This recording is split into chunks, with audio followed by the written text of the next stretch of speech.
يلا بينا نعمل وصفة جديدة للكرنبيت. نصلي على الرسول ونقول اللهم صل وسلم وبارك على سيدنا رسول الله، ونقوله بسم الله الرحمن الرحيم. اجيب بقى كده كرنبيتة طيبة كده وبنت حلال وجامدة ومتينة كده. هبدأ ان انا اقطعها بالشكل ده. تمام، قطعتها كده. اخدها بقى اغسلها. تمام كده، احط عليها شوية خل كده وانقعها فيها شوية، اغسلها كده كويس جدا وانزل كل الاتربة اللي فيها. تمام، اجيب بقى ميه سخنه مغليه، احط فيها نص معلقه ملح ومعلقه كزبره على كمون. تمام، احطها بقى لحد ما الميه تغلي، واحط وابدا ان انا احط كميه الكرنبيت بتاعتي. تمام كده، حطيتها بقى كده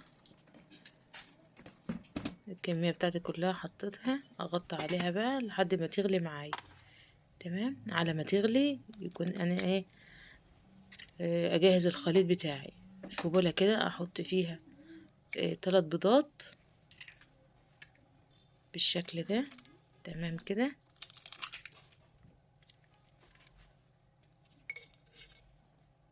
كسرت 3 بيضات كده، احط رشة ملح او نص معلقة ملح. تمام، كمون على كزبرة ناشفة نص معلقة، ونص معلقة فلفل اسود.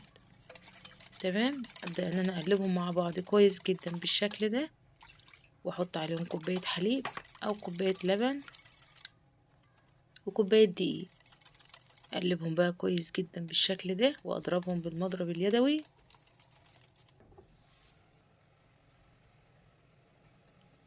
دي معلقة بيكنج بودر.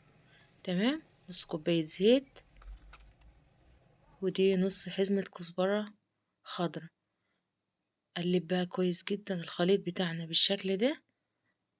تمام كده، جاهز معايا.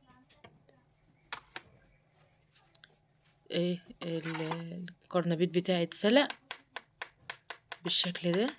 ابدا بقى انا اقطعه قطع صغيرة، مش ناعم جدا، قطع عشوائية صغيرة بالشكل دي. تمام كده، هخلص كل الكمية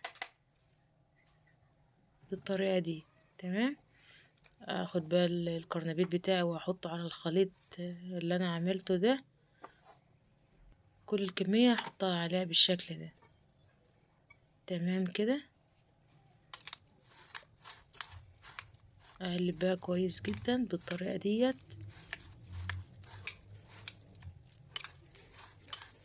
تمام كده، كده قلبنا كل الخليط في الكرنبيت بتاعي بالشكل ده. اجيب بقى صينية ادهنها بالمادة الدهنية، وابدأ ان انا احط الخليط بتاعي بالشكل ده. تمام كده، اسوي بقى كده بالشكل ده. طبعا ده زيت، هبدأ ان انا احط بقى على وش الصينية بالطريقة دي. طبعا الطريقة دي سهلة جدا وبسيطة، ومش وداع عند الكرنبيت اللي بيتقلي في الزيت وبياخد كمية زيت رهيبة. طبعا دي طريقة سهلة وصحية وطعمها خرافي ولذيذ جدا. طبعا ما خدتش وقت في الفرن، نص ساعة كانت الدنيا استوت وظبطت وبقت مية مية بالشكل ده. الريحة جميلة والطعم تحفة، ما اقولكمش عليه، وطريقة جديدة. جربيه وان شاء الله مش هتندمي بإذن الله. قطعت معايا الكرنبيت بالشكل ده. بسم الله ما شاء الله، تحفة. بسم الله ما شاء الله، جميل جدا وصحية وجميلة بقى للكبار والصغيرين والجماعة اللي بيعملوا دايت برضو حلوة جدا ليهم، وكلها فيها مكونات صحية جميلة جدا. هجيب بقى عيش طري كده واحط في بطاطس وسندوتش كده جامد جدا.